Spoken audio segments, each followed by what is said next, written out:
जमिनीचे चुकीचे आणि खोटे दस्तऐवज तयार करून चक्क माजी नगराध्यक्ष यांनीच जमीन लाटल्याचा प्रकार माजलगावमधील फुले पिंपळगावमध्ये समोर आलेला आहे।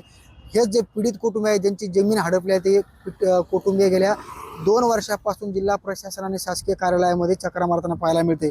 मात्र आम्हाला न्याय मिळत नाही, आम्ही कुठपर्यंत चक्रा मारायची अशी व्यथा जी आहे त्यांची आहे। एकंदरीत पाहायला गेलं तर त्यांनी पोलीस अधीक्षकांना देखील निवेदन केलेलं आहे। आज ते स्वतः पोलीस अधीक्षक कार्यालयामध्ये आले होते आणि आम्हाला तात्काळ या प्रकरणात न्याय मिळावा। आयोगाने देखील चक्क म्हटलेलं आहे की तपास करून तात्काळ गुन्हे दाखल करावे असे चक्क आदेश देखील दिलेले आहेत। माझ्यासोबत ते कुटुंबीय आहे, ते जे पीडित कुटुंबीय आहे, त्यांचे काही नातेवाईक आहेत। काय घटनाक्रम घडला होता, तुम्ही पोलीस अधीक्षक कार्यालयामध्ये आलेला, काय प्रकार आहे सविस्तर सांगा। आता isakal.com आहे देशातील नंबर 1 ची मराठी न्यूज वेबसाईट। प्रत्येक अपडेटसाठी isakal.com ला नक्की भेट द्या। आमची मोजे फुले पिंपळगाव शिवारातील गट नंबर 20 मध्ये गायरान जमीन आम्हाला शासनाकडून मिळालेली। 1975 पासून आम्ही कसून त्याचा उदरनिर्वाह करत होतो। 1990 ला ती जमीन नावची झालेली आमच्या। त्यानंतर आम्ही 33 व्यक्ती होतो, त्यापैकी एका जमिनीवर सार्वजनिक बांधकाम विभागाची नियंत्रण रेषा लागू झाली होती। लागू झाल्यामुळे ते एका शेतकऱ्याची जमीन जी रस्त्याच्या नियंत्रण रेषात गेली, रोड पासूनच असल्यामुळे नियंत्रण रेषात गेली। त्या जमिनी काय केलं, माजलगावचे माजी नगराध्यक्ष आहेत ना, त्यांनी फ्लॉटिंग पाडून भरमसाठ पैसे कमवण्याच्या हेतूने ती खरेदी केली।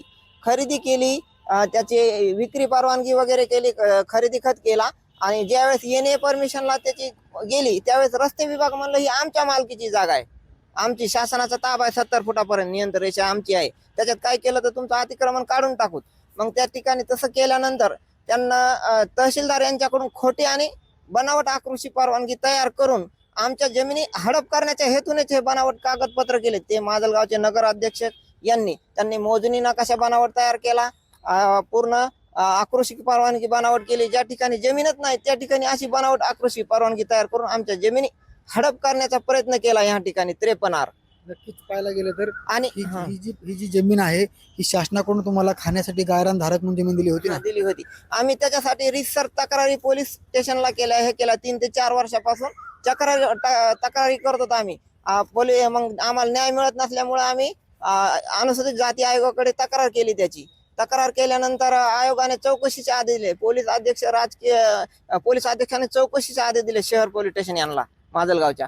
त्याच्यामध्ये त्यांना अहवाल खोटा सादर केल्यानंतर पुन्हा ते डबल फेर चौकशी झाली त्याच्यामध्ये। तर त्याच्यामध्ये काय केलं, काय बनावट कागदपत्रे तयार केल्यामध्ये फौजदारी गुन्हे दाखल करण्याची तजवीज ठेवलेली आहे असा अहवाल दिला त्याच्यामध्ये। परंतु 2023चा अहवाल आहे तो, त्याच्यामध्ये आतापर्यंत काही गुन्हा दाखल झालेला नाही तजवीज ठेवू नये पोलिसांना। मग आम्ही आपल्या कावत साहेबाशी भेटलो, या विषयावर बोललो मी त्यांना की सर माझा असा प्रकार आहे। तर सर म्हणले फोन केला संबंधित पोलीस स्टेशनला की ह्याच्यामध्ये गुन्हे नोंद करा। माझं 6 तारखेला भेटलो होतो, साहेबांना सांगितलं, पण आजपर्यंत त्याच्या गुन्हा दाखल नाही झाला। मग आयोगाला मी ते अहवाल सांगितला, साहेब असं झालं, ह्याच्यामध्ये केलं नाही। तर आयोगाने याच्यामध्ये FIR नंबर तारीख धारा आहे असं पाठवलंय पोलीस अधीक्षकांना।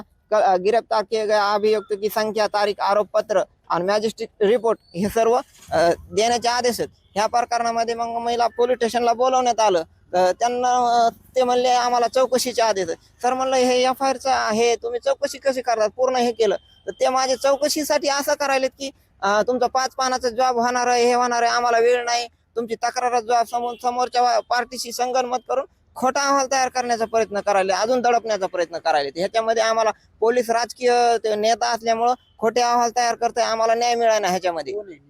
माजलगावचा माजी नगराध्यक्ष हा आणि तुम्हाला आता हे संपूर्ण 53 जमीन आहे, 1.25 एकराच्या अंदाजे जमीन आहे। आता तुम्हाला किती जमीन राहिलेली आहे ऍक्च्युअली, आणि आता तुम्ही कसं 53 पूर्णपणे त्याने बनावट परवानगी तहसीलदाराकडून संगनमत करून कटकारस्थान करून घेतलेली आहे। त्याच्यामुळे ते पूर्ण आमच्या जमिनीचा हे गेलेलं आहे त्याच्यामध्ये। आता त्यांचं स्वतःचं म्हणणं आहे 23 मध्ये की बाबा आम्ही बनावट कागदपत्र असल्यामुळे आम्ही गुन्हा दाखल करण्याची तजवीज ठेवली, परंतु आता ते करायनात गुन्हे दाखल। 23 पासून आज 25 आहे, गुन्हे दाखल व्हायना। त्याला वाचवण्यासाठी स्थानिक पोलीस हे पाठीशी घालून वाचवण्याचा प्रयत्न करतोय, राजकीय नेता असल्यामुळे त्याला। देश विदेशातील प्रत्येक घडामोडींचे लाईव्ह अपडेट मिळवण्यासाठी आता साम टीव्हीच्या सर्व सोशल मीडिया प्लॅटफॉर्मला लाईक, फॉलो आणि सबस्क्राईब करा। तसंच सर्व नोटिफिकेशनसाठी बेल आयकॉन प्रेस करायला विसरू नका।